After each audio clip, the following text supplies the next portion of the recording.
So today we are going to discuss another important topics. तो आज हम हाइपोमैग्नीसियम आपके इलेक्ट्रोलाइट्स में ये लास्ट वाला रह गया है। तो जैसे ये कंप्लीट होंगे कल मैं आपसे सारे इलेक्ट्रोलाइट्स सुनूंगा और उसके बाद कुछ हम जो एसिड बेस डिसबैलेंस है उसको देखेंगे और लास्ट में हमारे पास आरटी होगा। ये छोटे छोटे टॉपिक्स हैं, इंशाल्लाह तुम्हारे जल्दी कवर हो जाएंगे। उसके बाद ये कि जो इलेक्ट्रोलाइट्स हैं इसका कल आपका टेस्ट होगा, मैं सारे इलेक्ट्रोलाइट्स सुनूंगा। हाइपरनाइट्रीमिया, हाइपोनाइट्रीमिया, हाइपरकलीमिया, हाइपोकलीमिया, हाइपरकैल्सीमिया, हाइपोकैल्सीमिया और लास्ट में हमारे पास हाइपोमैग्नीसियम होगा। ठीक है, तो आपने उनको अच्छे से देख लेना है।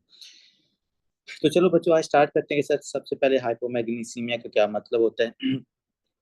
हाइपोमैग्नीसियमिया का मतलब हुआ कि हमारे पास जो मैग्नीशियम है उसकी क्या हो जाती है, ब्लड सर्कुलेशन के अंदर डेफिशिएंसी हो जाती है। तो नॉर्मल हमारे पास जो मैग्नीशियम होता है वो 1.5 से लेकर 2.2 कहीं पे लिखा होता है, कहीं पे 2.5 लिखा होता है। तो आपने इसकी नॉर्मल रेंज लिख लेनी है यहाँ पर। नॉर्मल मैग्नीशियम 1.5 से लेकर 1.7 पे कहीं पे लिखा हुआ, तो 2.5 आपने लिख लेना। ये नॉर्मल रेंज होती है आपकी मैग्नीशियम की। तो अगर हमारे पास किसी भी पेशेंट के ब्लड के अंदर जो मैग्नीशियम है, मैग्नीशियम की अमाउंट क्या हो जाए, 1.5 से कम हो जाए, that decrease amount of the decrease amount of magnesium into the blood circulation, into blood circulation. और कितनी कम होनी चाहिए सर, 1.5 से कम होनी चाहिए, into blood circulation less than 1.5 मिली इक्विवेलेंट पर लीटर। ठीक है, तो ये आपने इसके रेंज को नॉर्मल याद रखना है। आगे हम बात करते हैं कि सर जो मैग्नीशियम है किसी भी पेशेंट की बॉडी के अंदर मैग्नीशियम कम क्यों होता है। देखो बच्चों एक बात आपने याद रखनी है, जो ये मैग्नीशियम होता है ना इसकी खुद डेफिशिएंसी से कोई ज्यादा प्रॉब्लम नहीं होती, लेकिन जो प्रॉब्लम होती है ना वो ये है कि जो हमारे पास मैग्नीशियम है ना, अगर इसकी डेफिशिएंसी हो रहा है ना तो हमारे पास पेशेंट में पोटाशियम और कैल्शियम की भी डेफिशिएंसी होती है, क्योंकि नॉर्मली उनको मेंटेन करने के अंदर ना आपका ये मैग्नीशियम इन्वॉल्व होता है। तो लेट्स सपोज अगर किसी पेशेंट के अंदर हाइपोकैल्सीमिया या हाइपोकलीमिया हो रहा है ना, और उनको आप मतलब करेक्ट कर रहे हो और वो स्टिल ठीक नहीं हो रहा उनके कैल्शियम या पोटाशियम, तो फिर आप उस पेशेंट के अंदर मैग्नीशियम को चेक करते हो क्या, क्योंकि मैग्नीशियम हमारे पास क्या होता है, पोटाशियम और कैल्शियम को नॉर्मल रेंज के अंदर लाने के लिए इन्वॉल्व होता है। किसी का माइक ऑन है यार, माइक बंद करे, माइक ऑन है किसी का। तो ये चीज आपने यहाँ पर ना याद रखनी है। दूसरे नंबर जो इसकी सिम्टम्स भी आती है ना हाइपोमैग्नीसीमिया की, वो सिम्टम भी हमारे पास ज्यादातर वही आती हैं जो आपको हाइपोकलीमिया के अंदर और हाइपोकैल्सीमिया के अंदर नजर आती है। ठीक है, वही सिम्टम आपको यहाँ पर ज्यादातर नजर आती है। ठीक है, तो ये चीज आपने जरूर याद रखनी है। अगर किसी पेशेंट के अंदर मैग्नीशियम कम है, किसी पेशेंट के अंदर अगर मैग्नीशियम कम है, तो आपने उस पेशेंट के अंदर पोटाशियम और कैल्शियम को जरूर चेक करना है, क्योंकि अगर मैग्नीशियम कम है तो जाहिर बात है कि उस पेशेंट के अंदर मोस्ट प्रोबेबली जो मैग्नीशियम और कैल्शियम होगा ना इनकी भी डेफिशिएंसी होगी। ठीक है, पोटाशियम और कैल्शियम, तो ये तीनों इलेक्ट्रोलाइट्स जो होते हैं ना ये एक दूसरे से काफी ज्यादा को रिलेट करते हैं। मैंने आपको एक बात बताई कि अगर हमारे पास पोटाशियम और कैल्शियम किसी पेशेंट के अंदर कम है और आप उसको बाहर ओरली पोटाशियम भी दे रहे हो कैल्शियम भी दे रहे हो लेकिन वो ठीक नहीं हो रहा, तो मैंने कहा कि उसका आपने मैग्नीशियम जरूर चेक कर लेना है, क्योंकि मैग्नीशियम आपको हेल्प करता है पोटाशियम और कैल्शियम को मेंटेन करने के अंदर। ठीक है, तो ये तीन इलेक्ट्रोलाइट्स काफी ज्यादा इंपॉर्टेंट है जो एक दूसरे के साथ ना कोरिलेट होते हैं। ठीक है, मतलब जैसे मैग्नीशियम है तो ये कैल्शियम की सेक्रीशन में हेल्प करता है, ब्लड सर्कुलेशन के अंदर जो मतलब कि कैल्शियम को इंक्रीज करने में हेल्प करता है। तो अगर हमारे पास मैग्नीशियम कम हो रहा है ना तो वो जो हमारे पास कैल्शियम को वो इंक्रीज करवा रहा था ना, वो कैल्शियम हमारे पास डिक्रीज हो जाता है। ठीक है, असल में मैग्नीशियम जाता है आपके पैराथायरॉयड ग्लैंड के ऊपर, और पैराथायरॉयड ग्लैंड की जो सेंसिटिविटी होती है ना कैल्शियम के साथ उसको इंक्रीज करवा देते हैं। तो जब वो सेंसिटिविटी इंक्रीज होती है तो मतलब थोड़ा सा भी कैल्शियम कम होता है ना तो वो पैराथायरॉयड हार्मोन को वहां से रिलीज करवा देता है। ठीक है, ये चीज आपने यहाँ पर याद रखनी है। आगे आते हैं कि सर हमारे पास जो मैग्नीशियम है ये मैग्नीशियम के कम होने के रीजंस क्या हो सकते हैं। तो बच्चों देखो सबसे पहले तो अगर आप इसका इनटेक कम करोगे तो उसकी वजह से हमारे पास जो मैग्नीशियम है वो कम हो सकता है। ठीक है, तो let's suppose decrease intake of magnesium. Magnesium का अगर इंटेक कम करोगे तो उसकी वजह से हाइपोमैग्नीसीमिया हो सकता है। दूसरे नंबर आप इंटेक आप बिल्कुल ठीक कर रहे हो लेकिन उस वो जो आप मैग्नीशियम ले रहे हो उसकी एब्जॉर्प्शन नहीं हो रही। ठीक है, तो दूसरा रीजन हो सकता है डिक्रीज एब्जॉर्प्शन। यहाँ पर ये एब्जॉर्प्शन का वर्ड नहीं हम यूज करते हैं, वो ज्यादातर हम किडनी के अंदर करते हैं। तो यहाँ पर डिक्रीज एब्जॉर्प्शन ऑफ मैग्नीशियम, तो मैग्नीशियम की अगर एब्जॉर्प्शन कम हो रही है उसकी वजह से भी हाइपोमैग्नीसीमिया हो सकता है। ठीक है बच्चों। अब तीसरे नंबर पर ये है कि अगर किसी पेशेंट के अंदर शॉर्ट बाउल सिंड्रोम या जिसको स्मॉल बाउल सिंड्रोम कहा जाता है, तो इसको मैं लिखता हूँ शॉर्ट बाउल सिंड्रोम।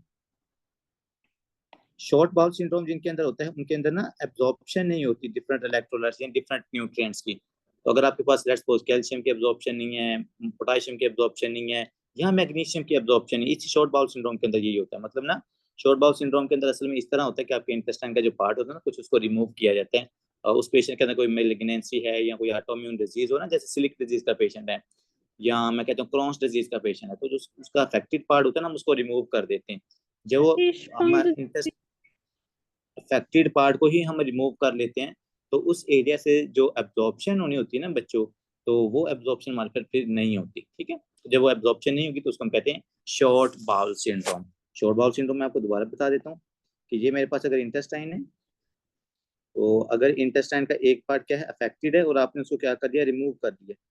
अब ये जो अफेक्टेड पार्ट थे ना, यहाँ से जाहिर बात एब्जॉर्प्शन तो होनी थी, लेकिन आपने इसको रिमूव कर दिया। जब बच्चों आप इसको रिमूव कर दोगे तो ट्यूमर उसके सर्जरी के बाद इस एरिया से अब एब्जॉर्प्शन नहीं होगी। ठीक है, तो अगर वो ऐसा एरिया जहां से मैग्नीशियम की एब्जॉर्प्शन होनी थी वो एरिया को आप उसको मतलब कट ऑफ कर देते हो तो पेशेंट के अंदर आपको हाइपोमैग्नीसीमिया नजर आ सकता है। ठीक है बच्चों, नेक्स्ट बात करते हैं कि चूंकि बच्चों जो हमारे पास मैग्नीशियम की एब्जॉर्प्शन होती है ना, इसको एब्जॉर्प्शन के लिए क्या जरूरत होती है, एसिडिक के नेचर होनी चाहिए हमारे पास इंटेस्टाइन के अंदर। जैसे कि आपको पता है जो भी आपके पास न्यूट्रिएंट्स होते हैं ना, वो उन न्यूट्रिएंट्स की अच्छी तरह एसिडिफिकेशन होती है, मतलब उनकी ब्रेक डाउन होती है, उसके बाद हमारे पास उनकी एब्जॉर्प्शन होती है। तो अगर किसी पेशेंट के अंदर जो गैस्ट्रिक पीएच है वो कम है, जो स्टमक है ना गैस्ट्रिक पीएच अगर वो कम है, लेट्स सपोज मैं कहता हूँ कि गैस्ट्रिक पीएच कम है, और गैस्ट्रिक पीएच कैसे कम हो सकती है, अगर कोई पेशेंट हमारे पास प्रोटॉन पंप इनहिबिटर दे रहे हैं, ठीक है, तो मैप्राजोल वगैरह ले रहे हैं ना, तो अगर आप पीपीआई का इस्तेमाल कर रहे हो ना तो आपके स्टमक की जो पीएच होती है ना वो अल्कलाइन की तरफ जाती है। जब वो पीएच अल्कलाइन की तरफ जाती है ना तो उन लोगों को एब्जॉर्प्शन के अंदर बड़ी प्रॉब्लम आती है, मतलब उनका जो खाना होता है वो कई कई घंटे तक डाइजेस्ट ही नहीं होता। ठीक है, तो इसी तरह जब हमारे पास प्रोटॉन पंप इनहिबिटर यूज करोगे, गैस्ट्रिक पीएच कम होगी, हमारे पास फूड की प्रॉपरली ब्रेक डाउन नहीं होगी, जब उसकी ब्रेक डाउन नहीं होगी तो हमारे पास वो फूड जिसमें मैग्नीशियम प्रेजेंट होता है उसकी भी एब्जॉर्प्शन नहीं होती, तो पेशेंट के अंदर क्या हो जाता है, हाइपोमैग्नीसीमिया। इसके अलावा आते हैं कि सर हमारे पास अगर किसी पेशेंट में डायरिया है तो डायरिया की वजह से क्या हो सकता है, हाइपोमैग्नीसीमिया हो सकता है। अगर कोई पेशेंट हमारे पास वॉमिटिंग के जरिए लॉस कर रहा है न्यूट्रिएंट्स को तो उस पेशेंट के अंदर हाइपोमैग्नीसीमिया हो सकता है। इसके अलावा कल भी मैंने आपको बताया था कि अगर कोई पेशेंट हमारे पास पैंक्रियाटाइटिस है तो पैंक्रियाटिक एंजाइम्स रिलीज नहीं होंगे, वो पैंक्रियाटिक एंजाइम्स न्यूट्रिएंट्स की ब्रेकडाउन के अंदर इन्वॉल्व होते हैं। जब वो न्यूट्रिएंट्स की ब्रेकडाउन नहीं होगी तो हमारे पास मैग्नीशियम की भी एब्जॉर्प्शन नहीं होती, सो it can lead towards the hypomagnesaemia. ठीक है, इसके अलावा बच्चों आपने याद रखना कि रीनल लॉसेस, कि अगर आपकी किडनी के अंदर कोई प्रॉब्लम है, किडनी के अंदर प्रॉपर्ली एब्जॉर्प्शन नहीं हो रही मैग्नीशियम की, तो इसकी वजह से भी पेशेंट के अंदर हाइपोमैग्नीसीमिया हो सकता है। इंपॉर्टेंट बात जो सबसे आपने याद रखनी है वो है हाइपर कैल्सीमिया एंड अल्कोहलिज्म वाला केस जो है। अब बच्चों जब कैल्शियम ज्यादा हो जाती है ना तो कैल्शियम ना बड़ी बेवफाई करती है मैग्नीशियम के साथ, वो मैग्नीशियम की रीनल से एब्जॉर्प्शन को रोक देती है। कैल्शियम जब ज्यादा हो जाती है, हाइपर कैल्सीमिया हो जाता है, तो हमारे पास जो मैग्नीशियम की एब्जॉर्प्शन रीएब्जॉर्प्शन होती है ना नेफ्रॉन से, वो रीएब्जॉर्प्शन इनहिबिट हो जाती है। जब वो रीएब्जॉर्प्शन इनहिबिट होगी तो आपका मैग्नीशियम यूरिन के अंदर जाएगा और पेशेंट के अंदर हाइपोमैग्नीसीमिया हो जाएगा। ठीक है बच्चों, ये चीज आपने याद रखनी है। इसके अलावा जो लोग अल्कोहलिक होते हैं ये काफी इंपॉर्टेंट है, ये इससे सिनेरियो भी उन्होंने काफी बनाए हुए एमसीक्यूज के ना, कि जो अल्कोहलिक पीपल होते हैं ना उनके अंदर हाइपोकैल्सीमिया और ये हाइपोमैग्नीसीमिया होता है उन पेशेंट्स के अंदर। इसका क्या रीजन होता है कि अल्कोहल के ज्यादा होने की वजह से मैग्नीशियम की डेफिशिएंसी हो रही है, हाइपोमैग्नीसीमिया पेशेंट के अंदर हो रहा है। बच्चों इसका रीजन ये होता है कि हमारे पास जीआईटी ट्रैक्ट है ना, जहाँ से मैग्नीशियम की एब्जॉर्प्शन होनी होती है ना, तो जो आपकी अल्कोहल के अंदर प्रेजेंट होती है ना एथेनॉल, वहां से फिर वो एथेनॉल एब्जॉर्प्शन की मतलब के मैग्नीशियम वाली जगह से एथेनॉल एब्जॉर्ब हो रही होती है, रीएब्जॉर्ब हो रही होती है। तो हमारे पास मैग्नीशियम की चूंकि एथेनॉल की ज्यादा, अल्कोहल के अंदर क्या होता है, आप एथेनॉल ही होती है, ज्यादा एथेनॉल का इंटेक करोगे तो जो हमारे पास नेफ्रॉन के अंदर जहां से मैग्नीशियम एब्जॉर्ब होनी थी अब वहां से एथेनॉल एब्जॉर्ब हो रही होती है, तो अब बेचारे मैग्नीशियम के साथ ज्यादती हो गई, अब उसको री एब्जॉर्प्शन के लिए कोई प्लेस नहीं मिल रही, तो वो मैग्नीशियम कहाँ पर चला जाता है, यूरिन के अंदर। यूरिन के अंदर लॉस की वजह से पेशेंट के अंदर हाइपोमैग्नीसीमिया हो जाता है। ठीक है, तो ये चीजें आपने यहाँ पर याद रखनी है, स्पेसिफिकली हाइपर कैल्सीमिया और अल्कोहलिज्म के अंदर आपको हाइपोमैग्नीसीमिया नजर आता है। ठीक है बच्चों, नेक्स्ट आते हैं कि सर जो पेशेंट होते हैं हमारे पास हाइपोमैग्नीसीमिया के, इनके अंदर सिम्टम्स कौन से आते हैं। तो मैंने आपको ऑलरेडी बताया, जो हाइपोकलीमिया वाले और हाइपो कैल्सीमिया वाले ज्यादा सिम्टम्स होते हैं ना, आपको इन पेशेंट्स के अंदर वही सिम्टम्स नजर आते हैं। ठीक है, जैसा कि सबसे पहले अगर हम बात करते हैं कि आपको इस पेशेंट के अंदर क्या नजर आएगा, जो इसके रिफ्लेक्सेस हैं वो ज्यादा एक्टिवेट हो जाएंगे। जैसे हमने हाइपोकैल्सीमिया के अंदर भी बात की थी कि जो न्यूरॉन्स की एक्साइटेबिलिटी है वो बढ़ जाती है। जब न्यूरॉन्स की एक्साइटेबिलिटी बढ़ेगी तो उनके अंदर जो न्यूरॉन्स की एक्टिविटी है वो भी क्या हो जाती है, इंक्रीज हो जाती है। जब न्यूरॉन्स की एक्टिविटी इंक्रीज होगी तो आपको उस पेशेंट के अंदर हाइपर रिफ्लेक्शन नजर आएगा, और ये हाइपोकैल्सीमिया और हाइपोमैग्नीसीमिया दोनों की सिम्टम है। ठीक है, हाइपो रिफ्लेक्सिया अपने यहाँ पर याद रखना है। इसके अलावा सर पेशेंट के अंदर और क्या चीजें हो सकती हैं, यहाँ पर चूंकि न्यूरॉन ज्यादा एक्साइटेड हो रही हैं तो पेशेंट के अंदर आपको नजर आएगा क्या, सीजर्स। सर हमें उस पेशेंट के अंदर सीजर्स नजर आएंगे। इसके अलावा उस पेशेंट के अंदर आपको नजर आएंगे ट्रीमर्स, वो ट्रीमर्स भी न्यूरॉन्स की हाइपर एक्टिविटी की वजह से नजर आ रहे हैं। इसके अलावा इसकी वजह से स्टिल पेशेंट के अंदर आपको डायरिया भी नजर आएगा, क्योंकि जीआईटी की मोटिलिटी भी इंक्रीज होगी। जो हमारे पास जीआईटी की न्यूरॉन्स है वो ओवर एक्साइटेड होंगी because of deficiency of hypo calcium and the magnesium, so it can lead towards the diarrhoea as well. ठीक है बच्चों, इसके अलावा सर पेशेंट के अंदर न्यूरोलॉजिकल सिम्टम जैसा कि कंफ्यूजन, इरिटेबिलिटी, कंफ्यूजन हो गया। इसके अलावा पेशेंट के अंदर इरिटेबिलिटी, जैसे वो जो बच्चे होते हैं वो बड़े इरिटेबल होते हैं, टीबी, तो ये पेशेंट भी आपको ज्यादा इरिटेबल नजर आएगा। ठीक है, इसके अलावा जो आपने याद रखना वो है कार्डिक सिम्टम्स। कार्डिक सिम्टम में क्या याद रखना है, अरिथमिया। तो आपको हाइपोमैग्नीसीमिया की वजह से क्या नजर आ सकता है, पेशेंट के अंदर अरिथमिया नजर आ सकता है। मैंने आपको ऑलरेडी बता दिया था बच्चों, इसमें आपको ना मतलब कि कंबाइंड सिम्टम नजर आएंगी हाइपोकैल्सीमिया की और हाइपोपोटासीमिया की, मतलब पोटाशियम के कम होने, और हाइपोकलीमिया की और हाइपोकैल्सीमिया वाले सिम्टम आपको कंबाइन नजर आते हैं किसके अंदर, मैग्नीशियम के अंदर, क्योंकि ये तीनों इलेक्ट्रोलाइट्स एक दूसरे के साथ रिलेटेड होते हैं। आगे बात करते हैं कि सर हम इस पेशेंट को डायग्नोज कैसे कर सकेंगे हाइपोमैग्नीसीमिया वाले पेशेंट के अंदर। तो बच्चों सबसे पहले तो आप क्या करोगे, लैब टेस्ट करोगे। आप उस पेशेंट की सीरम मतलब के ब्लड के अंदर मैग्नीशियम की अमाउंट आपने चेक करनी है, सिंपल सी बात है। अगर वो मैग्नीशियम की अमाउंट 1.5 से मिली इक्विवेलेंट से आपको कम नजर आ रही है, इसका मतलब क्या है, उस पेशेंट के अंदर हाइपोकैल्सीमिया हाइपोमैग्नीसीमिया। ठीक है, 1.5 से अगर कम है तो पेशेंट के अंदर हाइपोमैग्नीसीमिया होगा। अब बात यहाँ पर खत्म नहीं होती, आपने उस पेशेंट के अंदर, मैंने आपको ऑलरेडी बताया हुआ कि 2-3 चीजें आपने और चेक करनी है। वो 2-3 चीजें और क्या होंगी, आपने उसका कैल्शियम चेक करना है और आपने उसका पोटाशियम चेक करना है। ठीक है, क्योंकि ये तीनों इलेक्ट्रोलाइट्स जो थे ये एक दूसरे से को रिलेट करते हैं। तो मैंने आपको बताया ना कि अगर किसी पेशेंट के अंदर कैल्शियम या पोटाशियम कम है ना, तो अगर आप बाहर से उसको कैल्शियम या पोटाशियम देगा तो वो, अगर उसमें मैग्नीशियम कम है तो वो कभी भी ठीक नहीं होंगे। तो इसलिए हाइपोकैल्सीमिया वाले पेशेंट के अंदर हम उसको मैग्नीशियम भी जरूर देते हैं। आपने शायद देखा होगा जो अल्कोहलिज्म वाले पेशेंट्स आते हैं ना, तो उन पेशेंट्स के अंदर इलेक्ट्रोलाइट्स के साथ उनको ये मैग्नीशियम भी दिया जाता है, because magnesium helps in the increase amount of the calcium. ठीक है, ये चीजें आपने यहाँ पर याद रखनी है। इसके अलावा बच्चों ईसीजी फाइंडिंग्स भी इंपॉर्टेंट है इसकी। तो ईसीजी फाइंडिंग हमारे पास हाइपर कैल्सीमिया, हाइपोकैल्सीमिया और अब हमारे पास आ गया हाइपोमैग्नीसीमिया। इन तीनों की जो ईसीजी फाइंडिंग है ना ये सेम है। ये एमसीक्यूज भी एक था मेरे ख्याल में कि उसके अंदर वो पूछता है कि मतलब पी आर जो इंटरवल है ये प्रोलॉन्ग है, एक्सेप्ट मतलब किस में नहीं होता, तो उसमें हाइपोकैल्सीमिया, हाइपर कैल्सीमिया, हाइपोमैग्नीसीमिया और एक और कंडीशन चौथी लिखी हुई थी। तो हाइपर कैल्सीमिया, हाइपोकैल्सीमिया, हाइपोमैग्नीसीमिया, इन तीनों के अंदर आपको पी आर जो इंटरवल होता है वो प्रोलॉन्ग नजर आता है, QRS टी। और इनके अंदर आपको जो क्यूटी इंटरवल है वो भी प्रोलॉन्ग नजर आता है। क्या लिखना आपने, पी आर इंटरवल भी प्रोलॉन्ग है, क्यूटी इंटरवल भी क्या है इनका, प्रोलॉन्ग है। ठीक है, इसलिए ये पेशेंट हमारे पास इवन दो कार्डियक अरेस्ट की तरफ भी जा सकते हैं। ठीक है, तो ये चीज आपने यहाँ पर याद रखनी है। Hyper calcaemia, hypo calcaemia and hypomagnesaemia की जो इलेक्ट्रोलाइट ये ईसीजी की फाइंडिंग्स है ना, ये सबके अंदर सिमिलर ही आपको नजर आए। ठीक है, अगर इनके अलावा जो चौथा ऑप्शन लिखा होगा ना वो हमारे पास होता है कि उनमें आपको नजर नहीं आएगा। तो ये एमसीक्यू आपने याद रख लेना। सर इसको हमने ठीक कैसे करना था, सबसे पहले बच्चे आप अंडरलाइन काज को ठीक करो कि किस वजह से इस पेशेंट का जो मैग्नीशियम है ना वो कम हो रहा है। अंडरलाइन काज को आपने ठीक करना है। ठीक है, वो अल्कोहलिज्म की वजह से है, वो हाइपर कैल्सीमिया की वजह से, उनको आपने ठीक करना है।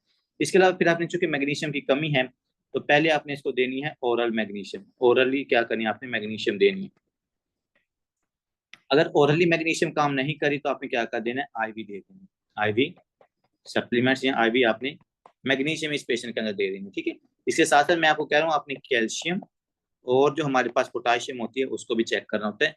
अगर कैल्शियम और पोटाशियम की डेफिशिएंसी है तो फिर आपने क्या करना है, एक्सोजीनियसली उन पेशेंट्स को वो भी जरूर देना है, ठीक है बच्चों। तो ये सिंपल सा ट्रीटमेंट है जो आपने यहाँ पर इसके बारे में याद रखना है। अब ये जो छोटा सा चार्ट आपके सामने आया हुआ है, ये छोटा सा चार्ट बहुत इंपॉर्टेंट है। अब आपने इस चार्ट को क्या करना है, याद करना है। वैसे मैंने आपको फर्स्ट एड के अंदर ये चार्ट याद करवाया हुआ है, जो स्टूडेंट्स उस टाइम क्लास के अंदर थे। तो बच्चों ये जो एसिड बेस डिसबैलेंस का हमारे पास चार्ट है ना, ये चार्ट सबसे इंपॉर्टेंट है। मैं यहाँ पे लिख रहा हूँ एसिड बेस डिसऑर्डर, और ये चार्ट ही आपने इसका याद करना है कि अगर आप में एसिड बेस डिसबैलेंस है या डिसऑर्डर है तो पेशेंट के अंदर मतलब कि एसिडोसिस कब हो रही है या अल्कालोसिस कब हो रही है, उसका बेस कब इफेक्ट हो रहा है, उसका एसिड कब इफेक्ट हो रहा है, उसकी वजह से आपकी जो पीएच है वो किस तरह इफेक्ट होती है। तो ये चीज आपने यहाँ पर याद रखनी, ठीक है। तो बच्चों सबसे पहले आपने देखना है इस पेशेंट की ना पीएच को। अब जो जिन लोगों ने हाउस जॉब यहाँ पर किया उनको आइडिया होगा कि तकरीबन को 90% पेशेंट जो होते हैं ना वहाँ पर उनकी एबीजी साथ लगी होती है रिपोर्ट्स के साथ, ठीक है। वो एबीजी इसीलिए लिखी लगी होती है साथ क्योंकि बच्चों तकरीबन कुछ हमारे पास ज्यादातर डिजीजेज हैं जिनके अंदर आपका जो एसिड बेस होता है वो डिसबैलेंस होता है, कहीं पर पीएच ज्यादा हो रही होती है, कहीं पर पीएच कम हो रही होती है। तो उन सारी चीजों को क्या करना है, हमने अंडर कंसिडरेशन रखना है। पेशेंट की हमने चेक करनी है पीएच। क्या चेक करनी है पेशेंट की सबसे पहले, और पीएच अपने वेनस ब्लड से चेक नहीं करते होते, ठीक है, क्योंकि वेनस ब्लड के अंदर ऑलरेडी आपके पास वेस्ट प्रोडक्ट्स होते हैं तो उसकी तरफ हम नहीं जाते, हम आर्टीरियल ब्लड की तरफ जाते हैं, ठीक है। तो आप आर्टीरियल ब्लड के अंदर आपने पीएच चेक करनी है। अब दो पॉसिबिलिटीज हो सकती हैं कि या तो उस पेशेंट की जो पीएच है वो हमारे पास डिक्रीज हो सकती है या वो पीएच हमारे पास इंक्रीज हो सकती है। सबसे पहले आपको पता होना चाहिए कि जो नॉर्मल पीएच है ना इसकी रेंज क्या होती है।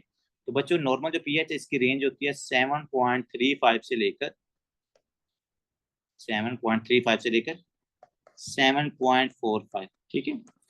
अगर 7.45 से ज्यादा पीएच इसका मतलब क्या है, वो अल्कलाइन पीएच है, और अगर 7.35 से कम है तो इसका मतलब क्या है, एसिडीमिया है, एसिडिक पीएच है हमारे पास, ठीक है। तो सबसे पहले आपको इसकी नॉर्मल रेंज का पता होना चाहिए। अगर 7.35 से कम है तो एसिडिक पीएच है, और अगर वो 7.45 से ज्यादा है तो हमारे पास वो अल्कलाइन या बेसिक पीएच होगी, ठीक है। अब ये दो चीजें हमारे पास क्या होती है, पॉसिबल इनकी पॉसिबिलिटी होती है। अब देखो बच्चों यहाँ पर हमारे पास इस पेशेंट के अंदर ना दो चीजें आपने याद रखनी है। एक है कार्बन डाइऑक्साइड और दूसरी हमारे पास क्या है, बाइकार्बोनेट्स। अब ये जो कार्बन डाइऑक्साइड होती है ना, कार्बन डाइऑक्साइड की जो नेचर होती है ये एसिडिक की नेचर होती है। कौन सी नेचर है जी, एसिडिक की नेचर है। और जो आपके पास बाइकार्बोनेट्स होते हैं, ये बाइकार्बोनेट्स की क्या नेचर होती है, ये बेसिक इन नेचर होते हैं।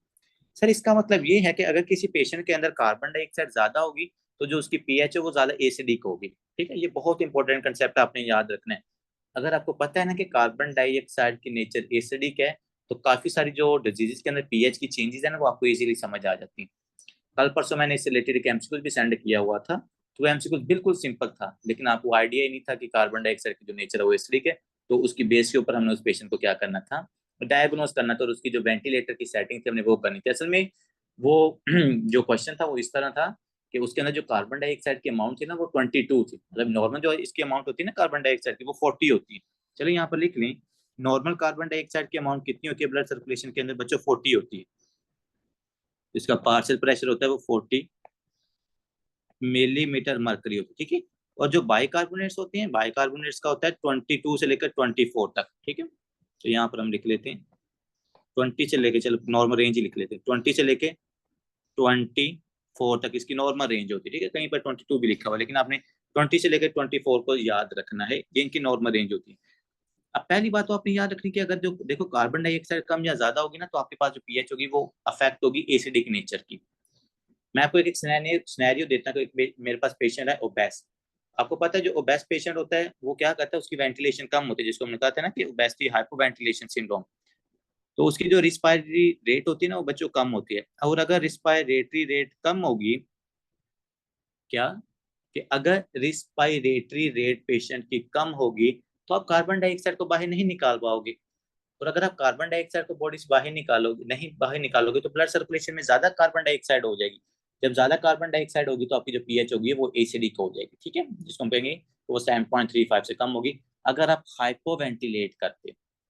लेकिन एक पेशेंट है जो ज्यादा हाइपर वेंटिलेट करता है, जैसे हम कहते हैं कि पेशेंट है पहाड़ों के ऊपर गया, वहां पर उसका मतलब उसको शॉर्टनेस ऑफ ब्रेथ होना शुरू होगी, उसकी रिस्पायरेटरी रेट जो इंक्रीज होगी थी, आरआर इंक्रीज होने की वजह से वो क्या कर रहा है, ज्यादा कार्बन डाइऑक्साइड को उसने बाहर निकाल दिया। अब जब ज्यादा कार्बन डाइऑक्साइड आप बाहर निकालोगे तो हमारे पास जो पीएच है वो उस पेशेंट की इंक्रीज हो जाती है, ठीक है, जिसको हम कहते हैं respiratory alkalosis. Carbon dioxide blood में ज्यादा है, respiratory acidosis. Carbon dioxide blood में कम है तो रिस्पायरेटरी अल्कालोसिस होती है, ठीक है। फिर हमारे पास कंपनसेटरी मेटाबॉलिक एसिडोसिस या कंपनसेटरी मेटाबॉलिक अल्कालोसिस होगी, ये हम आगे सारा पढ़ेंगे बेसिक के अंदर। तो देखो बच्चों, सबसे पहले अगर पीएच 7.35 से कम है तो उस पेशेंट के अंदर क्या होगा सर, एसिडीमिया होगा, ठीक है। और अगर ये पीएच हमारे पास 7.45 से ज्यादा है तो पेशेंट के अंदर क्या होगा, अल्कालीमिया होगा, ठीक है। ये दो चीजें आपने यहाँ पर याद रखनी है। अगर देखो एसिडीमिया हो रहा है मतलब कि उसकी पीएच कम हो रही है, तो उसके क्या रीजन हो सकते हैं, देखो बच्चों, यहाँ तो हमारे पास जो कार्बन डाइऑक्साइड है ना वो ज्यादा है, मैंने आपको बताया ना, carbon dioxide acidic in nature है।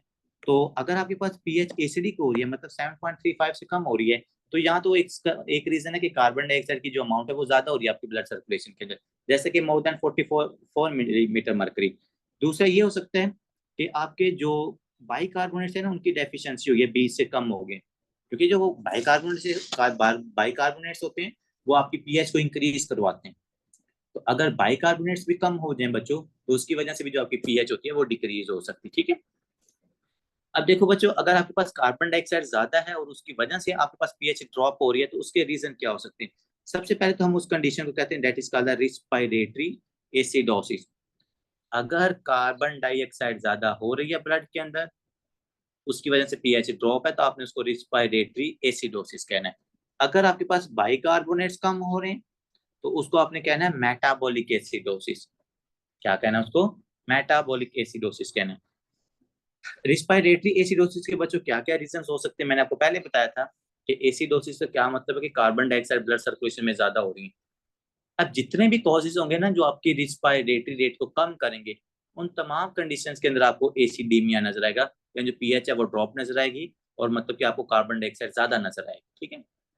फिर मैं रिपीट कर रहा हूँ बच्चों कि पीएच अगर आपकी 7.35 से कम है वो हमारे पास उसको एसिडीमिया आपने कहना है। एसिडीमिया के दो रीजन हैं, यहाँ तो कार्बन डाइऑक्साइड ज्यादा है, यहाँ बाइकार्बोनेट्स कम है। कार्बन डाइऑक्साइड ज्यादा है तो उसको हम कहेंगे रिस्पायरेटरी एसिडोसिस, और अगर बाइकार्बोनेट्स कम है उसको हम कहेंगे मेटाबॉलिक एसिडोसिस।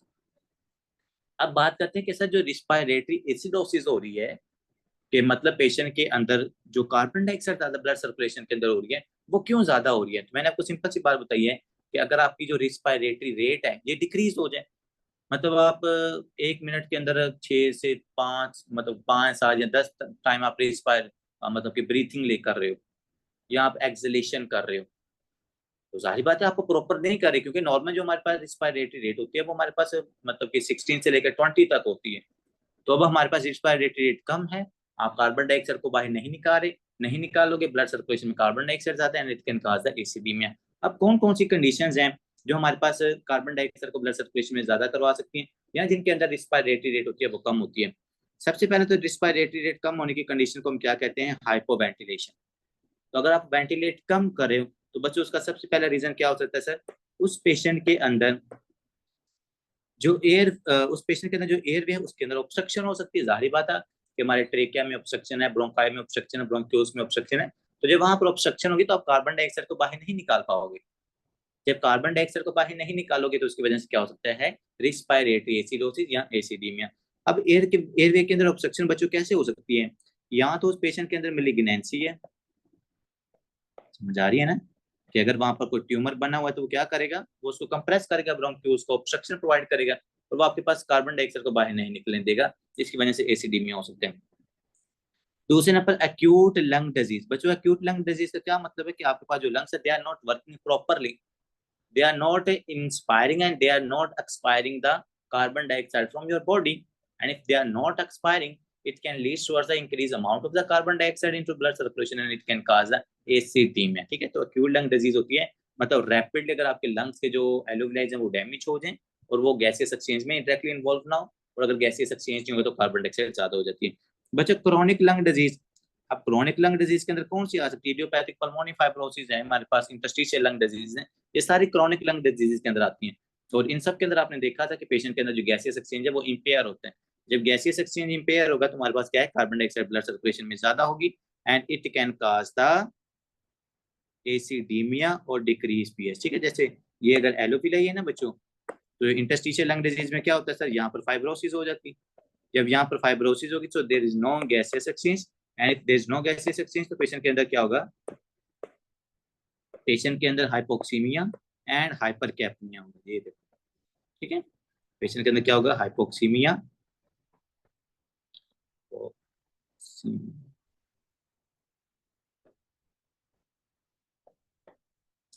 एंड हाइपरकैप्निया।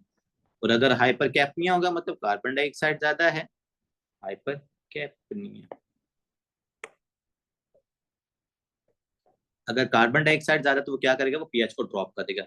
इसके अलावा बच्चों आते हैं कि अगर कोई ओपियोइड्स का यूज कर रहे हैं या सिडेटिव ड्रग्स का यूज कर रहे हैं, तो बच्चों जो हम ओपियोइड्स या जो सिडेटिव ड्रग्स हैं जैसे कि एंटीसाइकोटिक ड्रग्स हो गई हैं, सीएनएस सप्रेशन ड्रग्स हो गई हैं, तो अगर आप ओपियोइड्स ड्रग्स का, जैसा कि ये मॉर्फिन होगी, मॉर्फिन आपके पास मेन ओपियोइड ड्रग है, तो अगर ओपियोइड्स या सिडेटिव ड्रग्स का यूज करोगे, जो कि हॉस्पिटलाइज पेशेंट्स के अंदर बहुत ज्यादा किया जाता है, उनको पेन से रिलीफ देने के लिए या उनको सुलाने के लिए ना सर्जरी के बाद, तो अगर हम ज्यादा ओपियोइड्स और सिडेटिव ड्रग्स का यूज करोगे तो ये आपके पास क्या करेंगे, ये रिस्पायरेटरी सेंटर जो होता है ना उसको इनहिबिट कर देते हैं। ये वाली ड्रग्स क्या करती हैं, रिस्पायरेटरी सेंटर को इनहिबिट करेंगे, ये जो ओपियोइड्स और सिडेटिव, और अगर आपका रिस्पायरेटरी सेंटर इनहिबिट हो जाएगा तो there is no respiration, and there is no respiration it can lead towards the hypercapnia and it can cause the acidaemia into your blood circulation. आगे आते हैं बच्चों, अगर हमारे पास क्या हो जाए, पेशेंट के अंदर वीकनेस होता है, रिस्पायरेटरी मसल्स हो जाए। देखो एक पेशेंट है वो हमारे पास माउंटेन्स के ऊपर गया, माउंटेन्स के ऊपर जाने के बाद क्या कर रहा है कि वो काफी देर से वहां पे रह रहा है, जब वहां पर रहेगा तो उसको डिस्निया भी होगा, और डिस्निया की वजह से अगर हमारे पास ज्यादा देर तक डिस्निया होगा तो पेशेंट के जो मसल्स हैं वो बेचारे फटीग हो जाएंगे ना, रिस्पायरेटरी रेट को इंक्रीज करवा करवा के, तो जब मसल्स की फटीगनेस हो जाएगी so it cannot properly exhale or inhale the gas, so it can lead towards the hypercapnia as well। ठीक है, तो ये बात जरूर याद रखिएगा कि जो भी हमारे पास पेशेंट्स होते हैं ना, जो सीओपीडी का मतलब के क्रोनिक ब्रोंकाइटिस का, एम्फीसीमा का, एस्थमा का, उन पेशेंट्स के जब मसल्स फटीग हो जाते हैं ना, रिस्पायरेटरी मसल्स, तो उनके अंदर हमें ये एसिडीमिया नजर आता है। और इवन दो जो एसिडीमिया होता है ना, या वो उन पेशेंट्स की डिजीज की सिविरिटी का भी बताता है। अगर हमारे पास एस्थमा का पेशेंट है तो हमें बताना हो ना कि इसकी डिजीज की सिविरिटी क्या है, तो हम उसकी पीएच को देखते होते हैं। अगर उसकी पीएच ड्रॉप है मतलब एसिडिक पीएच है, इसका मतलब है कि इसके रिस्पायरेटरी मसल्स फटीग हो चुके हैं, तो और इसकी जो डिजीज की सिविरिटी है वो ज्यादा है हमारे पास। तो ये सारी चीजें आपने यहाँ पर याद रखनी है। रिस्पायरेटरी एसिडोसिस के क्या क्या कॉजेज हैं, उसके अंदर सारे वही कॉजेज हैं जो आपके पास हाइपोवेंटिलेट करेंगे। ठीक है बच्चों, अब दूसरी तरफ आते हैं कि सर हमारे पास यहाँ तो कार्बन डाइऑक्साइड ज्यादा हो सकती थी, या हमारे पास जो बाइकार्बोनेट्स है उनकी डेफिशिएंसी हो सकती थी। तो बाइकार्बोनेट्स की हमने नॉर्मली डिस्कस की थी कि ये 20 to 24 होते हैं, तो यहाँ पर अगर बाइकार्बोनेट्स कम है, जो कि पीएच को इंक्रीज करवाते होते हैं ना बाइकार्बोनेट्स, तो अगर बाइकार्बोनेट्स कम हो जाएंगे तो हमारे पास जो पीएच है वो भी क्या हो जाएगी, ड्रॉप या एसिडिक पीएच हो जाएगी। अब अगर बाइकार्बोनेट्स के कम होने की वजह से हमारे पास पेशेंट की पीएच ड्रॉप हो रही है तो उसको हम कहेंगे मेटाबॉलिक एसिडोसिस। ठीक है बच्चों, अब जो मेटाबॉलिक एसिडोसिस है ना, ये हमारे पास होती है दो टाइप की। एक को हम कहते हैं normal anion gap metabolic acidosis, बहुत इंपॉर्टेंट टॉपिक है ये वाला, नॉर्मल एनाइन गैप, और जो हमारे पास increase anion gap metabolic acidosis. ठीक है, बहुत बहुत ज्यादा इंपॉर्टेंट है ये वाली चीज। डिस्कस करते हैं कि सर सबसे पहले तो मेटाबॉलिक एसिडोसिस पेशेंट के अंदर होगी कि उसके बाइकार्बोनेट्स कम हो गए। अब आपको कैसे पता चलेगा कि जो उसके बाइकार्बोनेट्स हैं उनकी वजह से पेशेंट के अंदर एनाइन गैप मेटाबॉलिक एसिडोसिस है, या हमारे पास non anion gap metabolic acidosis है। ठीक है, मतलब यहाँ जिसको हम कहते हैं normal anion gap metabolic acidosis, या जिसको हम कहते हैं increase anion gap metabolic acidosis. ठीक है, और ये increase anion gap metabolic acidosis को हम non anion gap metabolic acidosis भी कहते हैं। ठीक है, ये नॉर्मल है, और ये मेरे पास क्या है, इंक्रीज एनाइन गैप है। वो अभी आपको एनाइन गैप में बताता हूँ क्या होता है। मेटाबॉलिक एसिडोसिस आपको नजर आ गई, उसके बाइकार्बोनेट्स कम है, उसकी पीएच कम है। आगे आपने बच्चों कैलकुलेट करना होता है ये एनाइन गैप। जब आपने इसको कैलकुलेट करना है तो आपको इसका फार्मूला याद होना चाहिए। देखो पूरी चाहे फर्स्ट एड के फार्मूले ना याद रखिएगा, लेकिन ये फार्मूला याद रखिए क्योंकि ये हेल्प करता है आपको क्लिनिकली भी। ठीक है, तो एनाइन गैप का फार्मूला क्या होता है बच्चों, सबसे पहले आपने सोडियम लिखना है, सोडियम चेक करनी है। सोडियम में से आपने माइनस करने होते हैं क्लोराइड को, और फिर उसमें आपने ऐड करना है बाइकार्बोनेट्स को। Kindly don't forget this beautiful formula, it's very very important. अब हमने क्या किया कि उस पेशेंट के अंदर आपने सोडियम देखना है। लेट्स सपोज अगर सोडियम मेरे पास नॉर्मली कितनी होती है 142, क्लोराइड कितने होते हैं 110, बाइकार्बोनेट्स कितने आपके 20। तो 142 माइनस ये 110 और ये 130 हो गए। तो अगर इसको मैं माइनस कर तो ये कितना बनता है, ये 12 बनता है। तो जो हमारे पास 12 मिली इक्विवेलेंट पर लीटर होता है ना बच्चों, जो इनाइन गैप है, अगर 12 आता है, इसका मतलब वो हमारे पास नॉर्मल इनाइन गैप है। क्या है वो हमारे पास है? नॉर्मल इनाइन गैप है। क्योंकि जो नॉर्मल इनाइन गैप होता है बच्चों, उसकी रेंज होती है 8 से लेके 12 तक। कई बुक्स के ऊपर ना 7 से लेके 15 भी लिखी हुई है। तो आपने 8 to 12 याद रखना है। आपकी दो बुक्स में लिखा हुआ है, फर्स्ट ईयर में भी लिखा है और यहाँ पे भी लिखा हुआ है। नॉर्मल एनाइन गैप की रेंज क्या होती है? 8 से 12 होती है। और अगर ये 12 से ज्यादा हो जाए तो उसको हम क्या कहेंगे? That is called increase anion gap metabolic acidosis. क्या है? Increase anion gap metabolic acidosis. तो ये फार्मूला काइंडली ना भूलिएगा। आते हैं कि सर सबसे पहले तो इस पेशेंट में बाइकार्बोनेट्स कम थे, हमने देखा मेटाबॉलिक एसिडोसिस है। फिर हमने फार्मूला पुट किया। फार्मूला के अंदर अगर आपको 8 to 12 नजर आती है मतलब एनाइन गैप, इसका मतलब है कि वो है normal anion gap metabolic acidosis. क्या है वो? Normal anion gap metabolic acidosis. तो जो normal anion gap metabolic acidosis है ना, हमने इसके कॉजेज देखने हैं। ये एनाइन गैप ठीक है, लेकिन स्टिल पेशेंट के अंदर क्या है? मेटाबॉलिक एसिडोसिस हो रही है, मतलब कि उसके बाइकार्बोनेट्स कम है। इसके लिए बच्चों आपने ये दो निमोनिक्स हैं, और जितना मैं कहूँ ना कि इम्पोर्टेंट है, ये उतना ही ज्यादा कम है, ये क्योंकि बहुत ज्यादा इंपॉर्टेंट है ये वाले आपके पास ये दोनों निमोनिक्स। एक जो ये जो हरदास वाला है, और दूसरा मर्ड पाइल्स। इसके अलावा और भी काफी सारे इन्होंने निमोनिक्स लिखे हुए हैं, लेकिन चलें आप इसको याद कर लें। आपकी फर्स्ट एड में भी ये लिखे हैं, आपके RX ने भी ये लिखे हुए हैं, इनर सर्कल के नोट्स में भी ये लिखे हुए हैं, और आपकी जिस टाइप टू सीखे की बुक के अंदर भी यही निमोनिक लिखा हुआ है। तो हरदास और जो मर्ड पाइल्स निमोनिक है, काइंडली ना भूलिएगा। अगर नॉर्मल एनाइन गैप है तो फिर क्या हो सकता है उस पेशेंट के अंदर? किन किन वजह से पेशेंट के अंदर मेटाबॉलिक एसिडोसिस हो सकती है बच्चों? सबसे पहले हमारे पास है हाइपर एलिमेंटेशन। हाइपर एलिमेंटेशन का मतलब क्या होता है? Over eating. क्या होता है हमारे पास? Over eating. अगर हमारे पास ओवर ईटिंग हो जाए, या अगर मैं आपको सिंपल बताता हूँ, ओवर ईटिंग से आपको समझ नहीं आएगा। हाइपर एलिमेंटेशन से आपने याद रखना TP है, टोटल पेरेंटल न्यूट्रिएंट्स। ठीक है। तो अगर कोई पेशेंट IV फ्लूइड्स के ऊपर है ना, या IV न्यूट्रिएंट्स के ऊपर है, और वो IV न्यूट्रिएंट्स का ज्यादा इनटेक उसकी बॉडी के अंदर हो जाए, तो उसकी वजह से पेशेंट के अंदर क्या हो सकता है? Metabolic anion gap metabolic acidosis. क्योंकि देखो उसके इलेक्ट्रोलाइट्स तो बैलेंस होते हैं, लेकिन जो बाइकार्बोनेट्स होते हैं ना वो उससे कम हो जाते हैं, उसका लॉस ज्यादा होना शुरू हो जाता है। ठीक है। तो TPN के ऊपर जो जिनको हम TPN के ऊपर डालते हैं ना, IV न्यूट्रिएंट्स के ऊपर, उनकी भी पीएच को बार बार मॉनिटर किया जाता है, क्योंकि हमें पता होता है कि इसके अंदर normal anion gap metabolic acidosis हो सकती है। ठीक है बच्चों। आगे आते हैं बच्चों एडिसन डिजीज। अब एडिसन डिजीज आपको पता है एड्रिनल इनसफिशिएंसी की डिजीज है। अगर आपका एड्रिनल ग्लैंड की डेफिशिएंसी हो जाए तो पेशेंट के अंदर क्या हो सकता है? मेटाबॉलिक एसिडोसिस हो सकती है। क्या हो सकती है? Metabolic acidosis.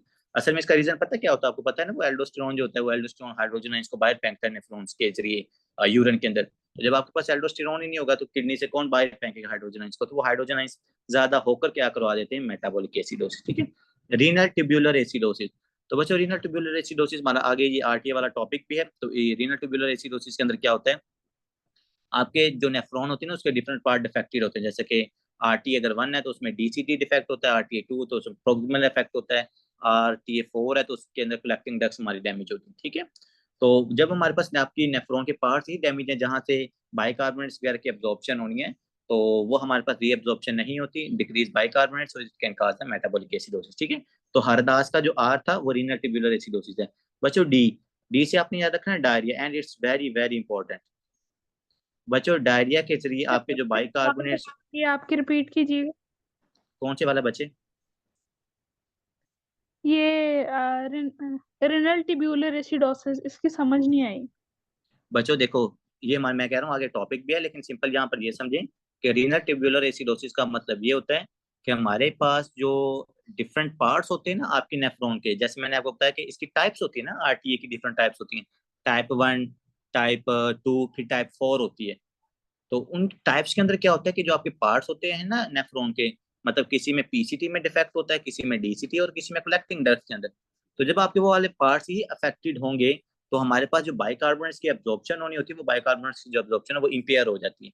तो अगर आप बाइकार्बोनेट्स को एब्जॉर्ब नहीं करोगे, वो यूरिन के अंदर लॉस होगा, तो पेशेंट के अंदर क्या हो सकता है, मेटाबॉलिक एसिडोसिस हो जाती है। ठीक है, इसके अलावा हाइड्रोजन आयंस जो होते हैं ना, वो हाइड्रोजन आयंस के ज्यादा होने की वजह से भी हमारे पास इसमें प्रॉब्लम हो सकती है। अगर इसकी यहाँ पर मैं लिखूँ ना टाइप 1, देखो ये अफीफा यहाँ पर देखिएगा, जो हमारे पास आरटी के टाइप 1 है ना, क्या लिखा हुआ है, हाइड्रोजन आयन सेक्रीशन, कि हाइड्रोजन आयन की सेक्रीशन में क्या है, डिफेक्ट है, जो इसकी टाइप 1 होती है। तो जब आप हाइड्रोजन आयन की सेक्रीशन में आपको डिफेक्ट होगा ना, आप हाइड्रोजन आयन को नहीं निकालोगे, तो आपकी ब्लड सर्कुलेशन में हाइड्रोजन आयन ज्यादा हो जाएंगे। जब हाइड्रोजन आयन ज्यादा होंगे तो वो पीएच को एसिडिक कर देते हैं। ठीक है, ये चीज आप यहाँ पे याद रखनी। इसके अलावा बच्चों, हमारे पास अगर हम यूज करते हैं असीटाजोलामाइड ड्रग, ठीक है, जो हमारे पास कार्बोनिक एनहाइड्रेज एंजाइम को इनहिबिट करती है, इसको हम मतलब के सेरिब्रल एडीमा के अंदर सीटाजोलामाइड को यूज करते हैं, माउंटेन सिकनेस के अंदर इसको यूज किया जाता है। ठीक है, तो सीटाजोलामाइड कार्बोनिक एनहाइड्रेज एंजाइम को इनहिबिट करती है। जब ये कार्बोनिक एनहाइड्रेज एंजाइम को इनहिबिट करती है तो उसकी वजह से हमारे पास जो बाइकार्बोनेट्स होते हैं उनकी कन्वर्जन नहीं होती इसके अंदर कार्बन डाइऑक्साइड और वाटर के अंदर, तो वो बाइकार्बोनेट्स आपके अंदर यूरिन के अंदर लॉस हो जाते हैं and it can cause a metabolic acidosis. ठीक है, इसके अलावा बच्चों आपके पास आता है कि अगर हम किसी पेशेंट में स्पायरानोलैक्टोन देते हैं, ठीक है, स्पायरानोलैक्टोन हमारे पास पोटेशियम स्पेयरिंग ड्रग होती है, तो अगर आप स्पायरानोलैक्टोन दोगे तो उस पेशेंट के अंदर जो एल्डोस्टेरोन होता है ना, एल्डोस्टेरोन का ये इफेक्ट को इनहिबिट कर देती है ये वाली ड्रग्स, जो पोटेशियम स्पेयरिंग होती है, जैसे स्पायरानोलैक्टोन है, एमिलोराइड होती है। तो जब आपका एल्डोस्टेरोन काम नहीं करेगा, तो एल्डोस्टेरोन का क्या काम होता है, वो हाइड्रोजन आयंस को बॉडी से बाहर निकालता है। तो जब एल्डोस्टेरोन काम नहीं करेगा तो हाइड्रोजन आयंस भी आपकी बॉडी से बाहर नहीं निकलेंगे। जब हाइड्रोजन आयंस आपकी बॉडी से बाहर नहीं निकलेंगे तो हाइड्रोजन आयंस की जो अमाउंट होगी वो क्या हो जाती है, इंक्रीज हो जाती है। जब अमाउंट इंक्रीज होती है तो वो पीएच को क्या कर देती है, एसिडिक कर देती है। ठीक है, आगे है सलाइन इन्फ्यूजन। तो अगर आप नॉर्मल सलाइन दोगे तो बच्चों, तो नॉर्मल सलाइन के अंदर क्या होता है, बाई का नॉर्मल सलाइन अगर आप दोगे तो नॉर्मल सलाइन का ज्यादा इंटेक होगा, ब्लड वॉल्यूम ज्यादा होगा। जब ब्लड वॉल्यूम ज्यादा होता है तो उसकी वजह से रीनल लॉसेस भी ज्यादा होता है, यूरिन भी ज्यादा पास होता है, और उसके अंदर जो आपके बाइकार्बोनेट्स होते हैं वो लॉस हो रहे होते हैं। ठीक है, इस वजह से पेशेंट के अंदर मेटाबॉलिक एसिडोसिस होने का चांस है। हरदास आपने याद रखना है। बस भाई हाइपर स्पायरोनोलेक्टिन का वो रिपीट कर दो। स्पायरोनोलैक्टोन डॉक्टर साहब मैंने आपको बताया ये पोटेशियम स्पेयरिंग ड्रग होती है। ठीक है, मतलब ये एल्डोस्टेरोन के मैकेनिज्म ऑफ एक्शन को ना इनहिबिट करती है। एल्डोस्टेरोन का मैंने आपको बताया था क्या करता है एल्डोस्टेरोन, एल्डोस्टेरोन लगता है इनेक चैनल्स के ऊपर लगता है, वहां से सोडियम की रीएब्जॉर्प्शन करवाता है, और आपके हाइड्रोजन आयंस और जो पोटेशियम होता है ना उसको यूरिन के अंदर फेंकता है आपका एल्डोस्टेरोन। हाइड्रोजन आयंस को और पोटेशियम को यूरिन में फेंकता होता है, उसका मैकेनिज्म ऑफ एक्शन मैंने कई दफा बताया हुआ है। अगर आप उसको एल्डोस्टेरोन को इनहिबिट कर दोगे तो ना तो आपके पास सोडियम की रीएब्जॉर्प्शन होगी, और ना आपके जो ब्लड से हाइड्रोजन आयंस और पोटेशियम को आपने बाहर निकालना था वो भी नहीं निकलेंगे। तो अगर हाइड्रोजन आयंस बाहर नहीं निकलेंगे तो हाइड्रोजन की अमाउंट ज्यादा हो जाएगी। जब हाइड्रोजन की अमाउंट ब्लड सर्कुलेशन में ज्यादा हो जाएगी, it can cause the acidaemia और मेटाबॉलिक एसिडोसिस। ठीक है बच्चों, ये चीज आपने यहाँ पे याद रखनी। अब दूसरी तरफ आते हैं, जब आपके पास जो एनाइन गैप है ना वो ज्यादा हो जाता है, मतलब 12 से ज्यादा हो जाता है इस फार्मूले के जरिए, तो increase in ion gap metabolic acidosis के क्या क्या कॉजेज, इसके लिए आपने निमोनिक याद रखना है, मेड पाइल्स, बहुत इंपॉर्टेंट निमोनिक, ये वाला जो मेड पाइल्स वाला टॉपिक है ना, निमोनिक का काफी इंपॉर्टेंट है, हरदास, और ये दोनों आपने याद रखना है। नॉर्मल इन आयन गैप है Hardas, increase in ion gap है तो आपने मेड पाइल्स को याद रखना है। सबसे देखो बच्चों, पहले एम से क्या निकलता है, मैथानोल। तो अगर कोई पेशेंट अल्कोहल का इंटेक करता है ना, तो अल्कोहल के इंटेक की वजह से उस पेशेंट के अंदर क्या हो सकता है, उस पेशेंट की जो मेटाबॉलिक एसिडोसिस है उस पेशेंट के अंदर वो हो सकती है। ठीक है, अब इसके काफी सारे इफेक्ट होते हैं, क्योंकि एथेनॉल आपके जीआई ट्रैक के अंदर भी इफेक्ट हो रही होती है, नेफ्रॉन को भी इफेक्ट करती है, लीवर को भी इफेक्ट करती है। तो इन तीनों इफेक्ट्स की वजह से दे आर डायरेक्टली और indirectly related with the increase amount of the acids into your blood circulation and it can cause the metabolic acidosis. ठीक है, इसका मैकेनिज्म ऑफ एक्शन लिखा भी हुआ वहां पर, बायोकेमिस्ट्री के अंदर हम पढ़ेंगे, टॉपिक्स हैं एथेनॉल का जब मेटाबॉलिज्म आपको पढ़ाऊंगा। तो मड पाइल्स का जो पहले एम है, एम से आपने याद रखना है, मैथानोल अगर आप उस पेशेंट को दोगे तो उस पेशेंट के अंदर क्या हो सकता है, पेशेंट में मेटाबॉलिक एसिडोसिस हो सकती है। फिर इसके ट्रीटमेंट के लिए हम कौन सी ड्रग यूज करते हैं, फोमीपिजोल, यहाँ पर लिख लें, फोमीपिजोल यहाँ पर हम यूज करते हैं जब एथेनॉल की ओवर टॉक्सिसिटी हो जाती है, फोमीपिजोल। चाहे फोमीपिजोल हो और सॉरी मैथानोल हो या एथानोल हो, तो इन दोनों के अंदर हम इसी ड्रग को यूज करते हैं, फोमीपिजोल को ना, टॉक्सिसिटी को ट्रीट करने के लिए। इसके अलावा बच्चों यूरीमिया, अगर आपके पास यूरीमिया ज्यादा हो जाए, किडनी फेलियर वाला पेशेंट है उनके अंदर ये जो यूरिक एसिड होता है ये क्या हो जाता है, ज्यादा हो जाता है, और जो यूरिक एसिड ज्यादा होगा तो जाहिर बात है ये क्या करवा देता है, हाइड्रोजन आयंस की सक्रीशन को ये इंपेयर करता है, मतलब हाइड्रोजन आयन को ना ब्लड सर्कुलेशन से निकलने नहीं देता। तो जब ये हाइड्रोजन इसको ब्लड सर्कुलेशन से ना निकलने देगा तो it can cause the metabolic acidosis. ठीक है, इसके अलावा बच्चों डीके तो बहुत ज्यादा इंपॉर्टेंट है। डीके का मैंने आपको उसने बताया था कि मड पाइल्स का जो डी है, डी से डीके याद रखना है, और डीके वाले पेशेंट के अंदर आपको मेटाबॉलिक एसिडोसिस नजर आती है। कितनी दफा ये हमने चीज पढ़ी हुई है। लेकिन मेटाबॉलिक एसिडोसिस कौन सी टाइप है? Increase in iron gap metabolic acidosis है। अब इसका तो सिंपल सा रीजन आपको पता है, कीटोन्स बनते हैं डीके के अंदर, और वो कीटोन्स के अंदर हाइड्रोजन सेक्रेट होते हैं, वो हाइड्रोजन क्या कर देते हैं, आपकी पीएच को एसिडिक कर देते हैं। ठीक है बच्चों, इसके अलावा प्रोपाइलिन ग्लाइकोल, मतलब ये ग्लाइकोल का अगर कोई पेशेंट ग्लाइकोल की टॉक्सिसिटी किसके अंदर हो जाती है उसमें भी मेटाबॉलिक एसिडोसिस, लेकिन इंक्रीज इन आयरन गैप है। आयरन के टैबलेट्स अगर आप लोगे या आइसोनाइजिक ड्रग्स लोगे, मड पाइल्स, पी से हमने प्रोपाइलिन पढ़ा, आई से हमने आयरन पढ़ लिया है, उसके बाद एल से आपने याद रखना लैक्टिक एसिडोसिस, उसके बाद है जी ई से इथाइलिन ग्लाइकोल, एंड हमारे पास एस्पिरिन। ये इसमें एस्पिरिन याद रखिएगा, जो एस्पिरिन होती है, एस्पिरिन भी क्या करती है, आपके पास किडनी को डैमेज करती है। क्या करती है जी? किडनी को डैमेज करती है। एक तो बाइकार्बोनेट की एब्जॉर्प्शन नहीं होने देती, और दूसरा ये हाइड्रोजन आयन की सेक्रेशन नहीं होने देती। सो it can lead towards the increase in iron gap metabolic acidosis, और इसके अलावा दूसरे इलेक्ट्रोलाइट्स को भी ये डिसबैलेंस करती है। ठीक है, इथाइलिन ग्लाइकोल हो गया, एस्पिरिन हो गया, लैक्टिक एसिडोसिस हो गया, आयरन टैबलेट्स हो गए। बच्चों ये तमाम जो होते हैं ना, ये आपके पास रीनल इंजरी करवाते हैं। ये तमाम फैक्टर्स है ना, ये एक्यूट किडनी इंजरी करवाते हैं। तो जब आपकी किडनी इंजर हो जाएगी तो जाहिर बात है उससे इलेक्ट्रोलाइट्स की एब्जॉर्प्शन और जो रीअब्जॉर्प्शन है वो अफेक्ट होगी, and so it can lead towards if there is a increase amount of the hydrogen ions in the blood circulation and decrease reabsorption of the bicarbonate, so it can lead towards the increase in iron gap metabolic acidosis। ठीक है, तो ये mud piles आपने जरूर याद रखना है। ये था बच्चे आपका एसिडीमिया। अब आते हैं अल्कालीमिया। अल्कालीमिया हमारे पास इजी है। देखो, अगर आपके पास जो बाइकार्बोनेट्स हैं, क्योंकि मैंने कहा था ना कि अल्कालोसी बाइकार्बोनेट्स से ज्यादा रिलेट होती है, अगर आपके पास क्या बाइकार्बोनेट्स 28 से ज्यादा है तो मतलब पीएच उसकी ज्यादा होगी और उसको हम अल्कालीमिया कहेंगे। या दूसरे नंबर अगर उसके जो कार्बन डाइऑक्साइड है वो कम हो जाए, क्योंकि कार्बन डाइऑक्साइड क्या करती है, ज्यादा होगी तो एसिडोसिस काज करवाएगी, कार्बन डाइऑक्साइड कम मतलब क्या करवाएगी, अल्कालोसिस काज करवाएगी। ठीक है बच्चों, अब सबसे पहले देखते हैं कि सर अगर बाइकार्बोनेट्स किस किस रीजन की वजह से ज्यादा हो सकते हैं। तो अगर बाइकार्बोनेट्स के ज्यादा होने की वजह से आपको अल्कालीमिया हो रहा है तो उसको हम कहेंगे मेटाबॉलिक अल्कालोसिस, और अगर कार्बन डाइऑक्साइड के कम होने की वजह से अल्कालीमिया हो रहा है तो उसको हम कहेंगे रिस्पिरेटरी अल्कालोसिस। कार्बन डाइऑक्साइड कम है अल्कालीमिया, कार्बन डाइऑक्साइड ज्यादा है एसिडीमिया होगा। ठीक है, सबसे पहले तो हम देखते हैं कि पेशेंट के अंदर जो कार्बन डाइऑक्साइड वो कम कैसे हो सकती है। देखो, आप रेस्पिरेटरी रेट को इंक्रीज करो, ज्यादा कार्बन डाइऑक्साइड को बॉडी से बाहर निकालोगे, तो कौन सी कंडीशन है जिनके अंदर आप कार्बन डाइऑक्साइड को ज्यादा बॉडी से निकालते हो बच्चों? देखो, जब आपको पैनिक अटैक्स होते हैं, सिंपल सी बात है, पैनिक अटैक्स होते हैं तो आपकी जो रिस्पिरेटरी रेट होती है वो ज्यादा हो जाती है। जब वो रिस्पिरेटरी रेट ज्यादा होगी तो it can lead towards the increase carbon dioxide into the exhalation, and if there is increased carbon dioxide loss it can lead to the decreased carbon dioxide, and if carbon dioxide decrease it can lead towards the alkalosis। ठीक है, जब भी hyperventilation होगी carbon dioxide की amount कम होगी, जब भी hypoventilation होगी कार्बन डाइऑक्साइड की अमाउंट ज्यादा होगी। कौन कौन सी चीजें जो ये फैक्टर्स काज करवा सकते हैं उनको आपने याद रखना, जैसे पैनिक अटैक्स हैं, रिस्पिरेटरी रेट ज्यादा होगी, आप हाई माउंटेन्स के ऊपर जाओगे रिस्पिरेटरी रेट ज्यादा होगी, कार्बन डाइऑक्साइड ज्यादा लॉस करोगे, मेटाबॉलिक कह रहा हूँ, रिस्पिरेटरी अल्कालोसिस हो जाएगी। इसके अलावा बच्चों पल्मोनरी एम्बोलिज्म, पल्मोनी एम्बोलिज्म वाले पेशेंट के अंदर भी रिस्पिरेटरी रेट ज्यादा होती है, कार्बन डाइऑक्साइड को ज्यादा एक्सेल करोगे। इसके अलावा हमारे पास ट्यूमर है, तो ट्यूमर की वजह से भी हमारे पास क्या पेशेंट की रिस्पिरेटरी रेट ही ज्यादा होती है, तो वो कार्बन डाइऑक्साइड ज्यादा लॉस करता है। सैलिसिलेट्स हैं, जैसे कि हमारे पास एस्पिरिन वगैरह हो गए, तो अर्ली जो इनका होता है ना, असल में जो एस्पिरिन जब आप लेते हैं ना तो स्टार्ट के अंदर वो रिस्पिरेटरी रेट को ज्यादा करती है और पेशेंट के अंदर रिस्पिरेटरी एसिडोसिस अल्कालोसिस करवा देती है। बाद में जाके वो जब आपके रिस्पिरेटरी मसल्स फटीग हो जाते हैं ना तो वो रिस्पिरेटरी रेट को कम करवा के रिस्पिरेटरी एसिडोसिस भी करवा देती है। ठीक है, इसलिए शायद इन्होंने दोनों जगहों पर लिखा होगा ये जो सैलिसिलेट्स है ये दोनों कंडीशन को काज करवाते हैं। ठीक है, ये लिखा हुआ increase in iron gap metabolic acidosis लिखा हुआ। ठीक है, तो आपके पास सैलिसिलेट या जो एस्पिरिन है ना इसकी वजह से एसिडोसिस भी होती है और अल्कालोसिस भी होती है, दोनों बातें आपने यहाँ पर याद रखनी। दूसरी तरफ बच्चों आते हैं कि अगर आपके पास मेटाबॉलिक अल्कालोसिस हो जाए, मतलब आपके जो बाइकार्बोनेट्स हैं वो ब्लड सर्कुलेशन में ज्यादा हो जाए, तो बाइकार्बोनेट्स आपके ब्लड सर्कुलेशन में कैसे ज्यादा हो सकते हैं? अगर आप उनको लॉस करना कम कर दो, अगर आप उनकी एक्सक्रीशन कम कर दो। ठीक है, तो यहाँ पर क्या है कि अगर हम लूप डायूरेटिक्स यूज करें या पेशेंट के अंदर वॉमिटिंग हो जाए या एंटासिड्स यूज करें या हाइपर एल्डोस्टेरोनिज्म हो जाए, तो इन सब की वजह से क्या होता है, जो आपके बाइकार्बोनेट्स होते हैं वो हमारे पास ज्यादा हो जाते हैं या आपका हाइड्रोजन आयंस का लॉस हो जाता है। देखो मैं आपको सिंपल सी बात बताऊं,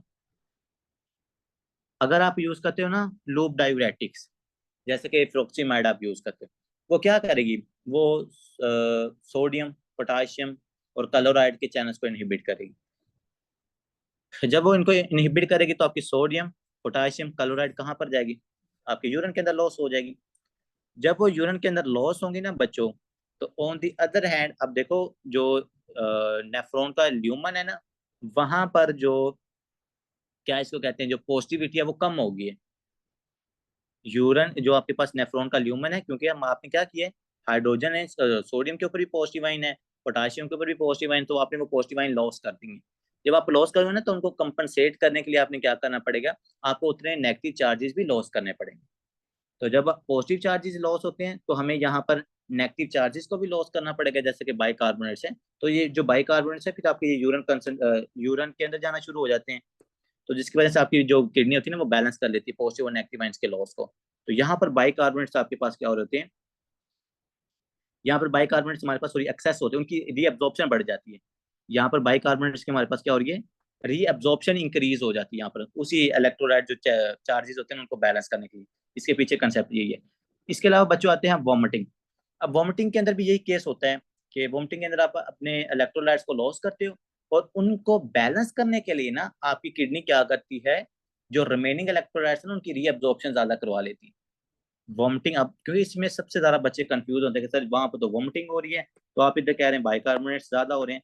बच्चों वॉमिटिंग होगी तो आपके इलेक्ट्रोलाइट्स, मैं कह रहा हूँ कि होते हैं, लॉस होते हैं, लेकिन उनको मतलब कि बैलेंस करने के लिए ना आपकी किडनी से ज्यादा रीअब्जॉर्प्शन हो जाती है बाइकार्बोनेट्स की, ठीक है। तो जब बाइकार्बोनेट्स की ज्यादा रीअब्जॉर्प्शन होगी, बाइकार्बोनेट्स की ब्लड सर्कुलेशन में अमाउंट इंक्रीज होगी, it can leads towards the alkalaemia और मेटाबॉलिक अल्कलोसिस, ठीक है।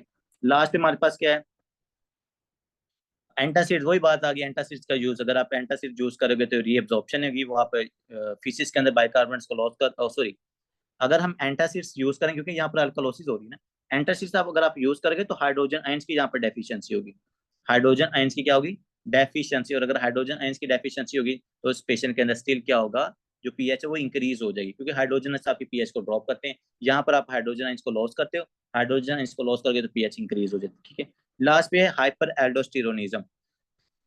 अब हाइपर एल्डोस्टेरोनिज्म के अंदर भी बच्चे क्या होता है, मैंने आपको अभी बताया कि जो एल्डोस्टेरोन है ये क्या करता है, एल्डोस्टेरोन आपके हाइड्रोजन आयंस को लॉस करता है। तो अगर हाइड्रोजन आयंस एल्डोस्टेरोन की सेक्रेशन ज्यादा हो जाए, एड्रीनल एडिनोमा हो जाए, तो आप क्या करोगे, ज्यादा हाइड्रोजन आयंस को लॉस करोगे। अगर ज्यादा हाइड्रोजन आयंस को लॉस करोगे तो जो आपकी पीएच है वो इंक्रीज हो जाती है, क्योंकि hydrogen ions acidic in nature होते हैं, वो पीएच को ड्रॉप करते होते हैं। तो अगर मैं हाइड्रोजन आयंस को ज्यादा लॉस करूंगा तो जो मेरी पीएच है वो इंक्रीज हो जाएगी, ठीक है बच्चों। तो ये है हमारे पास एसिड बेस डिसबैलेंस, जो आपने याद रखना है, सारा काम मेमोराइजेशन का है। एसिडीमिया, अल्कालीमिया, ठीक है। फिर एसिडीमिया आपने याद रखना है कार्बन डाइऑक्साइड की वजह से हो रहा है या बाइकार्बोनेट्स की वजह से हो रहा है, ठीक है। उसके बाद आपने नॉर्मल एनाइन गैप के अंदर हरदास को याद रखना है, और उसके बाद आपने वहां पर मड पाइल्स को याद रखना है, बहुत इंपॉर्टेंट मोनिका ये वाला। उसके अलावा अल्कालीमिया में आपने कार्बन डाइऑक्साइड कम कैसे हो रही है, और हमारे पास बाइकार्बोनेट ज्यादा कैसे हो रहे हैं, या हाइड्रोजन आयंस कैसे लॉस होते हैं, उनकी वजह से जो आपकी पीएच होती है वो इंक्रीज हो जाती है, ठीक है बच्चों। तो ये चीजें आपने क्या रखनी है, यहाँ पर याद रखनी है।